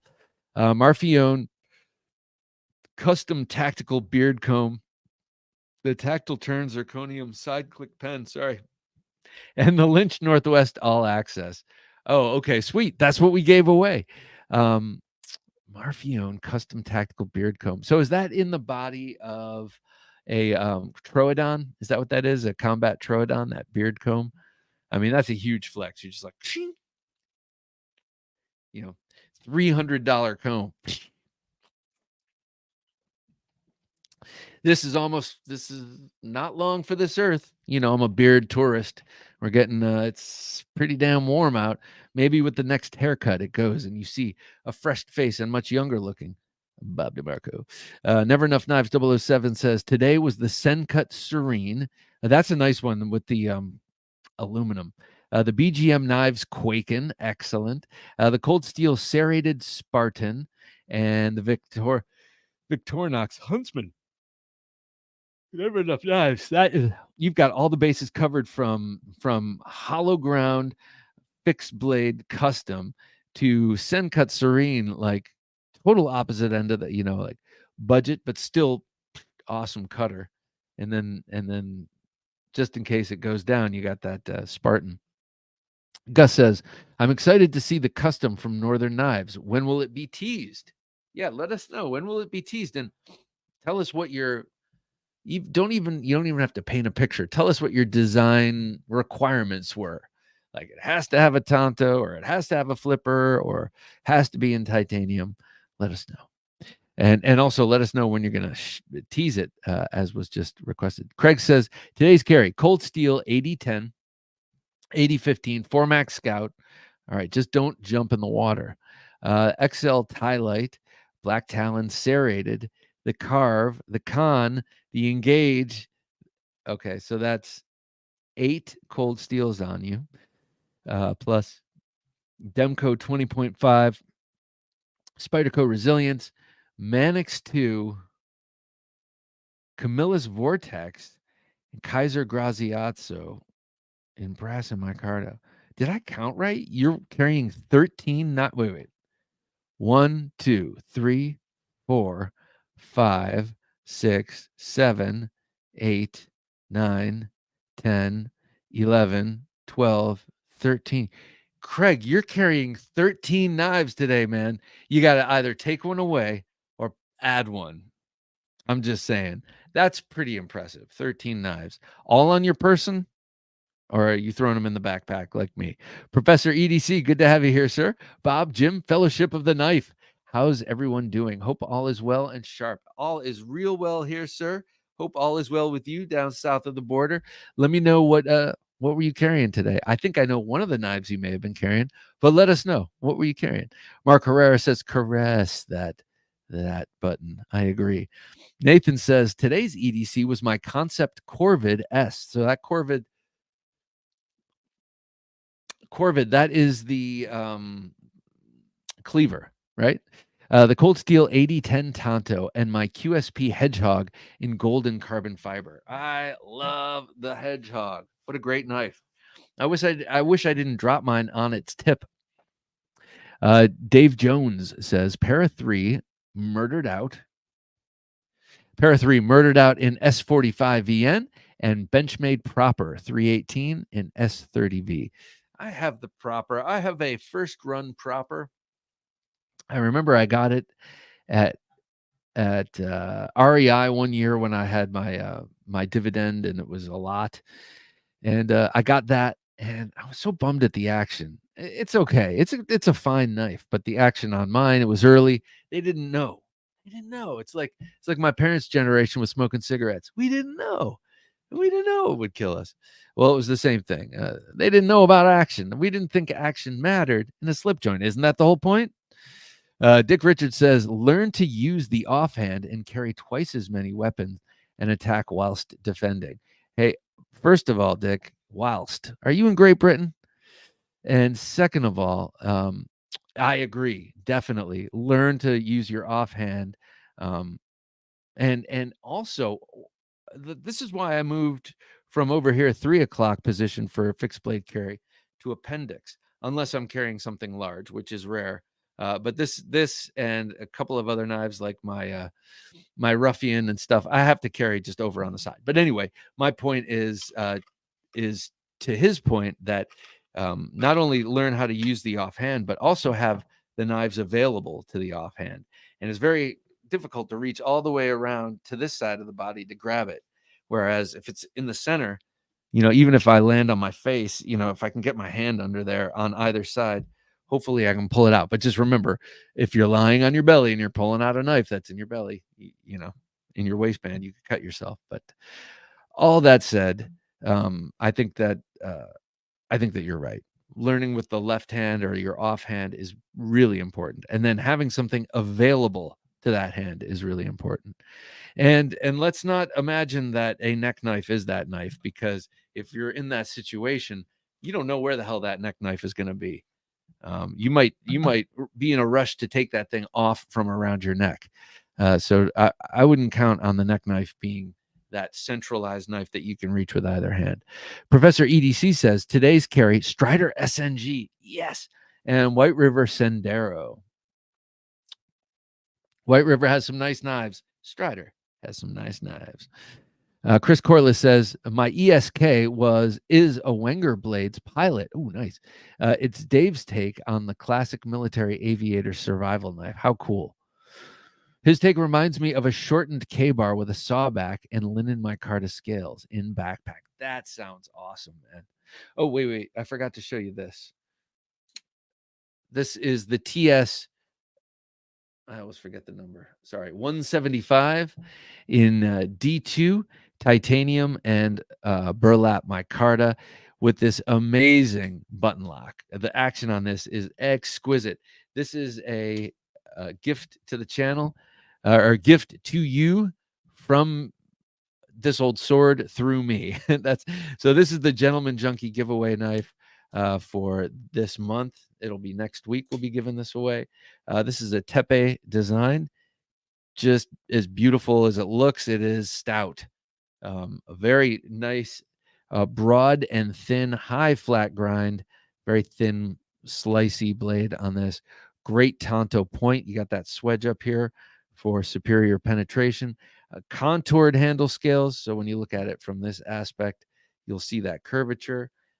It becomes bulbous at the end. This does remind me, not in any real sense, but of a Strider, the way the Strider widens out, ensuring that you won't lose the grip in that direction. Kind of does the same thing here, but keeps it round and, let's just say, a little more comfortable. Incredible sharpening choil situation happening there. Really great action.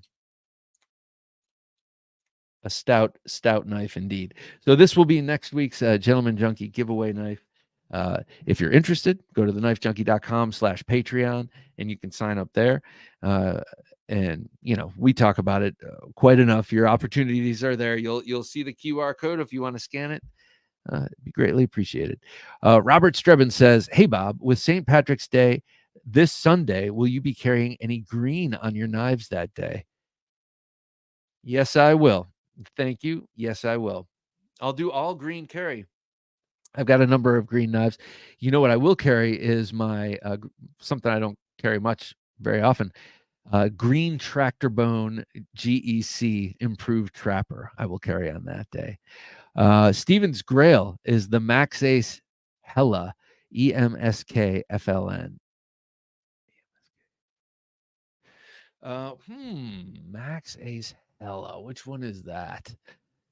I don't know, but it sounds pretty cool. Is that big kukri? That big kind of folding space age kukri? I wonder. Dick Richards, God bless all. Good to go. Good night.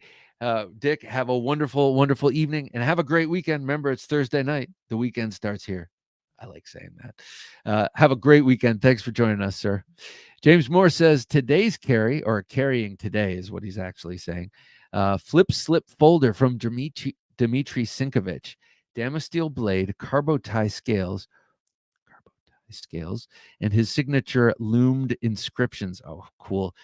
He's man, his stuff, he's one of my favorite designers. And I only have one zero tolerance designed by him, the 0452 CF, but his stuff is so cool.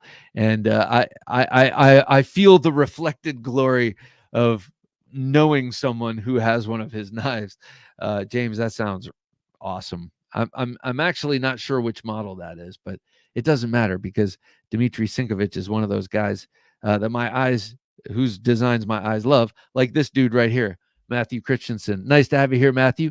Current Grail would be anything from Walter Randolph. Okay, better write that down because there are plenty of people who would say anything by Matthew Christensen. So let's see, Walter Randolph. Writing it down here on my computer. And I will check that out later. I hope you're doing well, Matthew. George says Tutankhamun's meteorite dagger is my Grail knife. That thing's from outer space. We all know that. That came, and I'm not just talking about the material, the meteorite.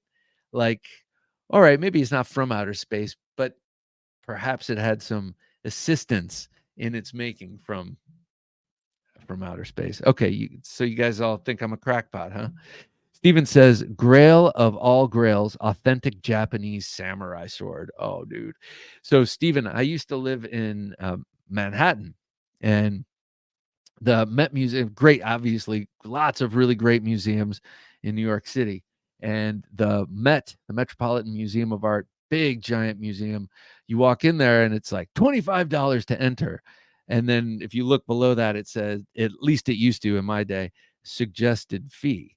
And so you could actually go in there and just like pay nothing or pay a quarter, or that's what I would do. I'd say, I'm just here to look at 3 paintings. I know where they are. I'm paying $1, and they're very well endowed. So I'd run in there. But the sword room, holy mackerel, they have like the arms and armament section is crazy. And most of it is European in this big room. And then off to the side, it's sort of the Asian, room. So you see like all the Indian swords and Kanja, all the Indian and Middle Eastern stuff. And then it goes over to the samurai swords and samurai armor, and they have them so that the handle, the tsuba, and the sheath or the scabbard all look like the sword is in it, but then they'll have the blade outside of the handle up above it so you can see the inscriptions. And man alive, they are just beautiful. And while I during the 12 years I lived there, they had a big samurai sword show, and swords from all over the world came in. And yeah, and that whole experience like really I don't want to say convinced me that I would never own one, but I was just like, I guess I don't really need to seek these out because I'll just get a Cold Steel. Because it's just they're so, I don't even know if you can get them, if they're national treasures even. Anyway, I speak out of school at this point. Blade Ogre says the Bear and Sons Abalone Outrider is like 13 of 250 and is basically a trapper with just a spay blade. Have you heard of the Outrider pattern, or do you think BS just BNS just made it up? I've never heard of the Outrider pattern, but hey, why not? Why not? Trapper with a spay. Outrider. Gary Bucco says, sorry, Gary. Did I write down? I'm going to go with Bucco. You're like, yes, just read my comment. The Slick Joe was done with a repurposed circular saw blade. I love that also. I love seeing that. When materials, I get why some people might not want a chopper or something made from a leaf spring. But you know what? Because like, you don't know how long it was on the truck and if it got stressed out. And yeah, I get all that. But are you really all that much of a bladesman that you got to worry about it? Because I know that some of these things, like the Filipino swords that you buy now, I don't think traditional Filipino weapons necessarily, but most traditional Filipino weapons, not the brand, are made from repurposed steel and truck springs and stuff like that. That's the that's the water they're swimming in. Like this right here, made by a Filipino special Marine. My dad bought it and he was down there. It's nothing to look at. Like the handle doesn't even fit the blade, but it's wicked and it'll work. And it was made from a truck spring, and it is so incredibly sharp and the perfect size, and actually would be a great one to just grab if you had to go, if someone ran into this room and I had to fight them with a short sword, this might be the one, even though it's spring steel from a truck. So I only fight with 204p. Northern Knife says, I can't say much about our upcoming folder for 3DK, but I can say USA, Alaska made, tie flipper, crucible steel on bearings, Warney, Tanto drop point available. Well, lifetime warranty, shipping sub 400. Ooh, this sounds cool, man. And Alaska too, to have an Alaskan made knife. That's pretty cool. Pete Davidson says, was feeling a bit cheeky today. Takafuka Vietnam fighter. Ooh. Randall King Phantom Reflex, and the Bussy Pork Shank. Excuse me, and my John Greco Camp Bowie. Wait, what is the Tak Fukata? Oh, wait, sorry. Tak Fukuta Vietnam fighter. Tak Fukuta Vietnam fighter. That sounds cool. I gotta say, I love the combat knives that came out of Vietnam. Yeah, yeah. I guess without exception. Laura Tunderin. I'm sorry, I said your name before. Laura says, carried a Spyderco Delica 4 Warncliffe in K390 today. I love the Delica Warncliffe. I was gifted one here by Stu of Stone and Steel years back, and it has the Spidey serrations on it. And man, it's nasty little knife, very little and capable for lots of different stuff. The Budget Guy, good to have you here. I keep getting censored trying to shout scabs out. What? Laughing my ass off. I keep getting censored trying to shout scabs out. I'm trying to look at your budget. I don't know what you're talking about. I know. Are you talking about Scab, our good friend Scab? He's another guy. If you don't, I'm sure if you guys watch me, you probably are connected with him. But Choir Boys Cutlery, I love Scab, and you know what? He's my age, and so it's funny. Like even a couple of years makes a difference. And I just know, like he says, he'll make references every now and again. And I'm like, oh yeah, we were born in the same year. We're dealing with a similar frame of reference, at least culturally. Craig Vincent says, all on my person, Bob. I should have had 14. I ran out without a necker. My PB was 17 due to, due to cargo pants and my discovery of in the waistband sheaths. I had 9 on me last week as I played bass in church. Ooh, I forgot you play bass. I think you've mentioned that. What kind of bass do you have? Richter Knives, nice to have you here, Richter Knives. Grail, Northwood Fremont Jack. Ooh, that's a good one. I just saw Edwin Callow PR. He had a picture on Instagram today with 5 Northwoods all opened, lined up on his hand, and I'm pretty sure he has that Fremont Jack, and they are just so beautiful. I don't have any Northwoods knives, which is unfortunate. I would like to have one. Steven says, Hella is a folding comma scythe. Oof. Oh, that. Yes. I do remember that. That's interesting. It does not appeal to me, the comma or the scythe, whereas something very similar does, like a tomahawk. But I think I need to just let it sink in. And I think if I had, I had commas a long time ago when I did karate. But I think if I had something like this, I would be really, that would be my opportunity to get into it. The Budget Guy says current Grail would be anything from UGG Tools Sheath Blade series specifically. Or is that UG? I don't know them. But that's probably also what makes it a Grail. It's something rare, usually something a little different. The world is safe as long as cold steel exists. Here, my brother. All right, I'm going to show you this is another thing that'll keep you safe. This is from Sounds Awesome, Northern Knives. Stoked to see that. Yeah, and thanks for those details. That's enough to keep us going until we see the real thing. Craig Vincent says, Spring Steel, Springsteen, what's the difference? They're both great. Okay, so this is on loan from Jock, from Jock's Knives, and this thing is so cool. So this is an Elvia V2 from Turner CNC. And if you don't follow Turner CNC, do yourself a favor and follow him. He does amazing stuff. He's got a knife called the Gin. It's a recurve double edge that I want so badly. And then I saw that Lynn Thompson said it was like the coolest, most interesting knife that he saw at SHOT Show, or maybe it was Blade Show West, and bought it.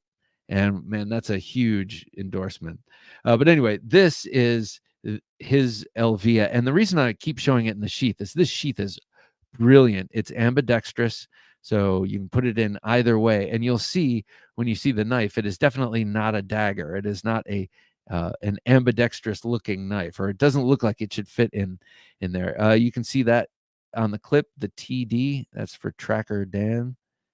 It's a T that looks like a tomahawk, and D, Tracker Dan clip.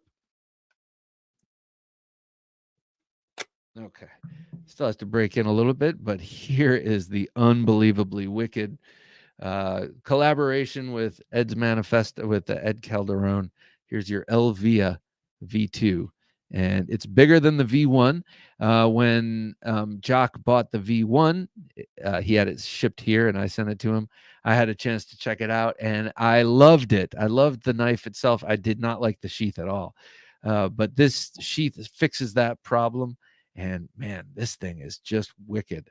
Look at the diamond texture pattern on the handle. It is really nice. Feels great. And then it ships with 2 pennies, and the pennies unscrew those brass screws. And then I'm not sure if there's a void in here that holds anything. There might be. I know that Ed Calderon and Fieldworks and all those guys who do that kind of personal security work have a lot of stuff stashed in various places, handcuff keys in their belt, and a tourniquet in their pant leg, and all sorts of stuff. So I wouldn't be surprised if this not only opens easily with a screw with a penny, because you can just do it in the field, but I bet it also has some sort of storage capability. But we'll find out. Hollow ground, sharp as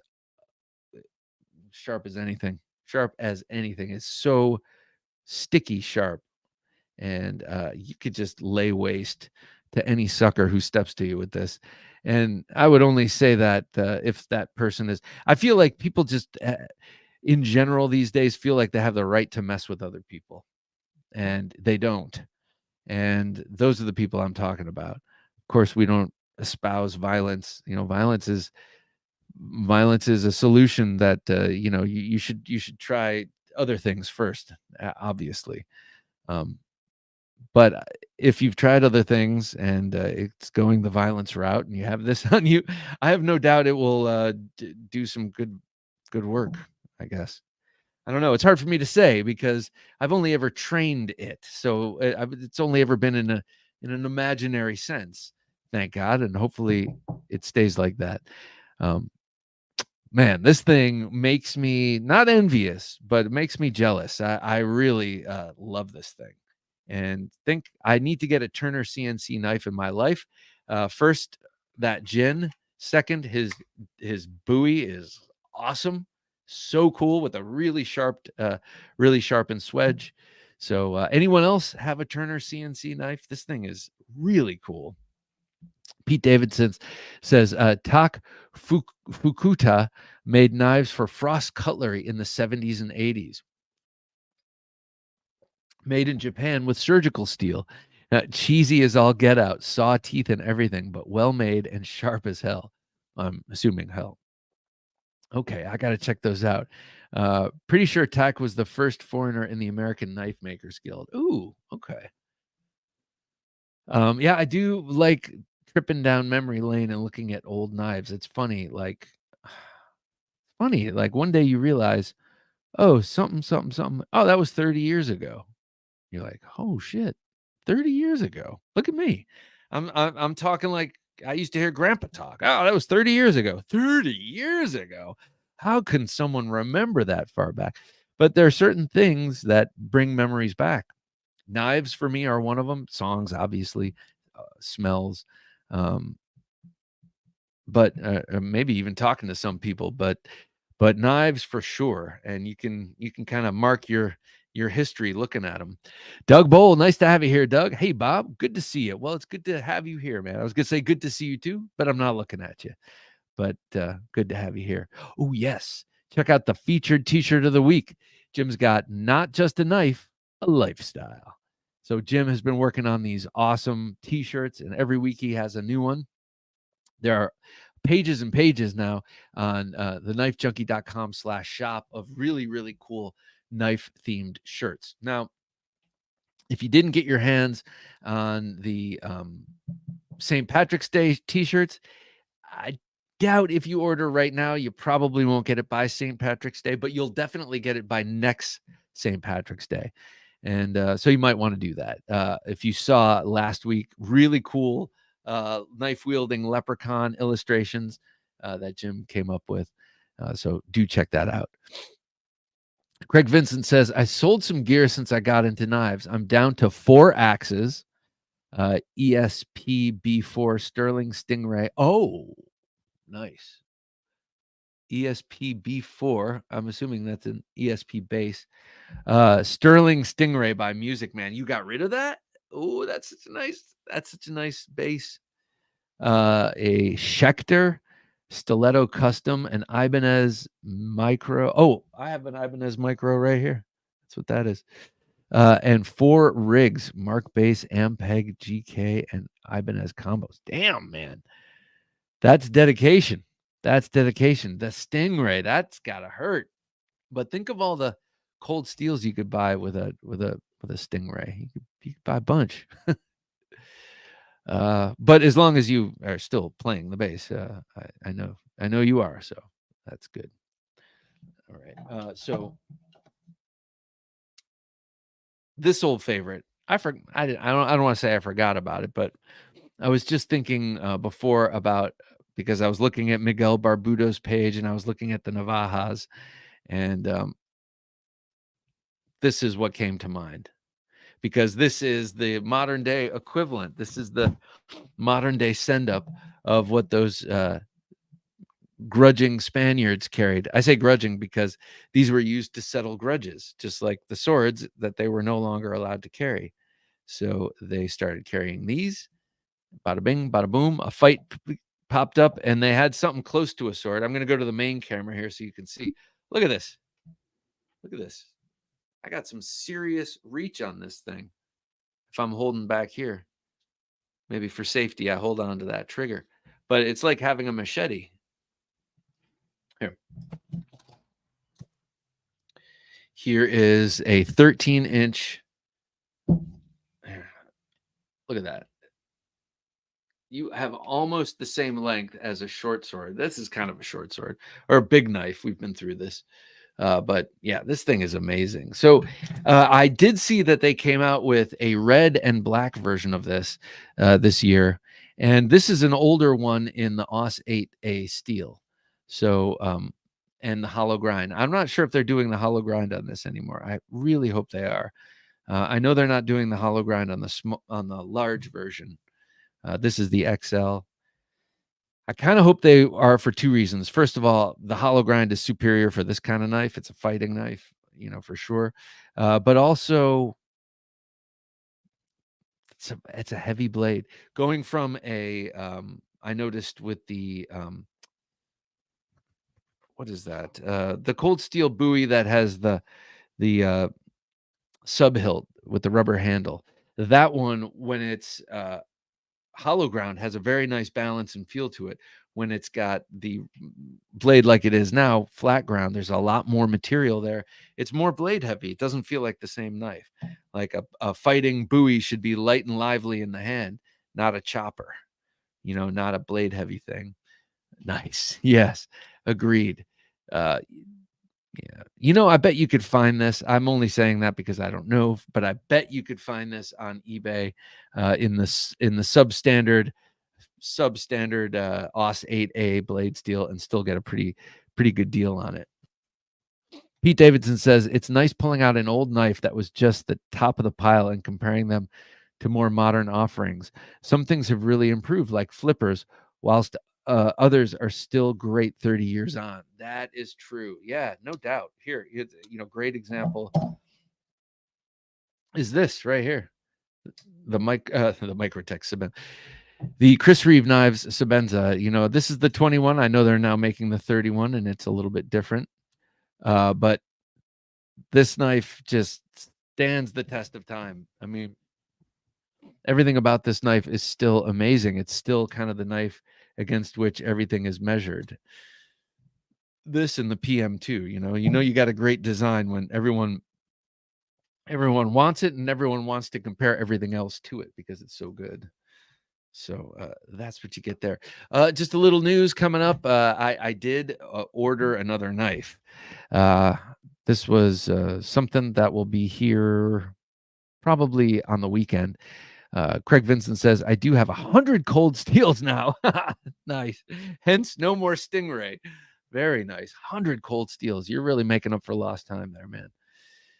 Yeah, I got another Microtech on the way, and I'm very excited. Can't wait to show it off. I have had one here on the channel, but not one that is mine. And it's been a long time coming. We just put it that way, so you might know what it is. But that being said, there are a lot of Microtechs I want now that I'm in this mode. It won't last too long. None of them ever do. This phase, and also who can afford a Microtech phase for that long? Infidels Unlimited, nice to have you here. My latest Grail knife, the Jed Hornbeak Slick Joe. It was the only one on his site. It must have been a one-off, made for my repurposed circular saw blade. Oh, cool. So did you get it? I am fully on board with Jed Hornbeak and his incredibly made knives. Like, not every one of his designs is for me, but almost all of them are. So that's a sign of a good knife maker, as far as I'm concerned, or a good designer. The knife making part you feel in hand. It's amazing. Doug Bull, Bob, I got my father's World War II cleaned up and looks good. I'm wondering if it's K-Bar. Going to get a new laptop and send you a pic. I can't wait to see it, Doug. Is it a K-Bar that you're talking about? Jay Demeter, good to have you here, Jay. They made a fixed blade similar to a Spada. Yes, that's the one that I'm talking about. Oh, that right. Designed by Donnie B all day, and yeah, that fixed blade that's pretty cool. Though I prefer if it's fixed, I prefer a fixed blade size handle. But his point was a good one. You know, you can use all of this. If you're going to get that knife, you do have all of this to work with. So I want one of Donnie's knives. I just don't know which one. I came very, very close to getting the Rambo 3 knife a while back, and I want one of his designs. I just can't. Like I said, I can't decide.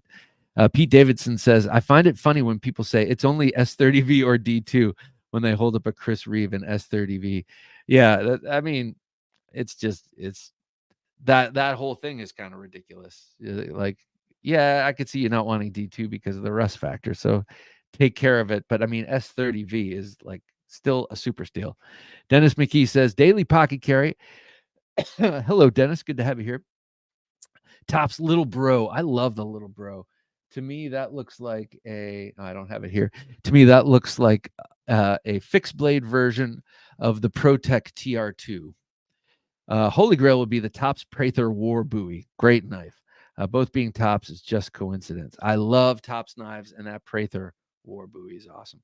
That just about does it for us, guys.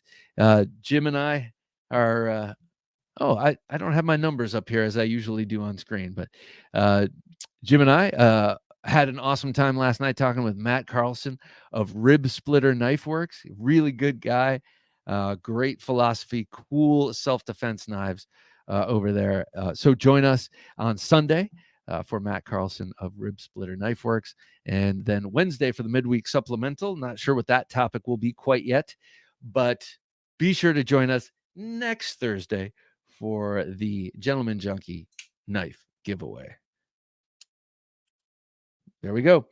All right, everyone. Thanks for watching. Thanks for listening. For Jim working his magic behind the switcher, I'm Bob DeMarco saying until next time, don't take dull for an answer.